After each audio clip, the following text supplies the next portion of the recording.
ಇವತ್ತು ಗೋಲಿ ಬಜೆ ಮಾಡಿ ತೋರಿಸ್ತೀನಿ. ಬೇಕಾಗಿರುವ ಐಟಮ್ಸ್ ನೋಡ್ರಿ. ಬೇಕಾಗಿರೋ ಐಟಮ್ಸ್ ಮೈದಾ ಹಿಟ್ಟು ತಗೊಂಡಿದ್ದೀನಿ, ಮೊಸರು ತಗೊಂಡಿದ್ದೀನಿ, ಸೋಡಾ ಪುಡಿ ತಗೊಂಡಿದ್ದೀನಿ, ಜೀರಿಗೆ ತಗೊಂಡಿದ್ದೀನಿ, ಉಪ್ಪು ತಗೊಂಡಿದ್ದೀನಿ, ಸಕ್ಕರೆ ತಗೊಂಡಿದ್ದೀನಿ, ಈರುಳ್ಳಿ ಸ್ವಲ್ಪ ತಗೊಂಡಿದ್ದೀನಿ.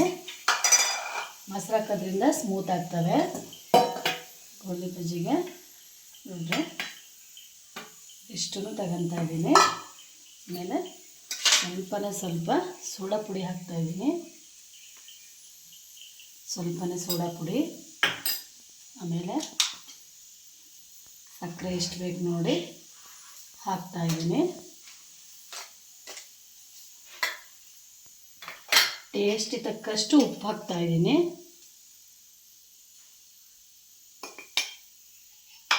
ಸ್ವಲ್ಪ ಜೀರಿಗೆ ಹಾಕ್ತಾಯಿದ್ದೀನಿ. ಆಮೇಲೆ ಮೊಸರು ಹಾಕ್ತಾಯಿದ್ದೀನಿ. ಮೊಸರು ಹಾಕೋದ್ರಿಂದ ಸ್ಮೂತ್ ಬರ್ತವೆ. ಆಮೇಲೆ ಈರುಳ್ಳಿ ಸ್ವಲ್ಪ ಹಾಕ್ತಾಯಿದ್ದೀನಿ. ಇದಷ್ಟು ಕಲಸಿ ತೆಗೆದಿಡ್ತಾಯಿದ್ದೀನಿ ನಾನು.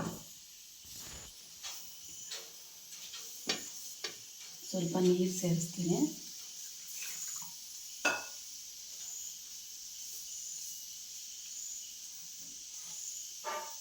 ಇದು ಮೈದಾ ಹಿಟ್ಟು ಅಂಟಿರೋದ್ರಿಂದ ಸ್ವಲ್ಪ ಕಲಸೋಕ್ಕೆ ಕಷ್ಟನೇ ಆಗ್ತಾಯಿದೆ.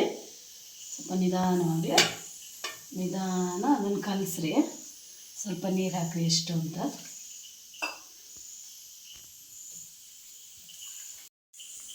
ನೋಡಿರಿ ಕಲಸಾಕು. ಸ್ವಲ್ಪ ಹೊತ್ತು ಇಡ್ತಾಯಿದ್ದೀನಿ, ಒಂದು 10 ನಿಮಿಷ ಇಡ್ತಾಯಿದ್ದೀನಿ.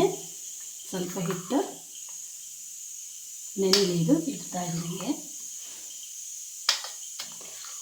ಒಂದು 5 ನಿಮಿಷ ಇಟ್ಟು ಆಮೇಲೆ ಬರೋಣ. ಎಣ್ಣೆ ಕಾದಿದೆ ಈಗ. ಎಣ್ಣೆ ಇಟ್ಟಿದ್ದೀನಿ, ಕಾದಿದೆ ಈಗ. ಸ್ವಲ್ಪನೇ ಬಿಡೋಣ.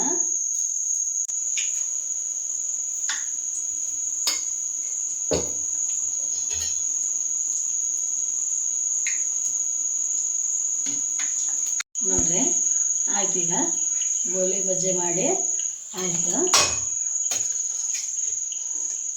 ವಾವ್, ನೋಡ್ರಿ ಸೂಪರ್ ಆಗಿರುವಂತಹ ಗೋಲಿ ಬಜ್ಜೆ ರೆಡಿ.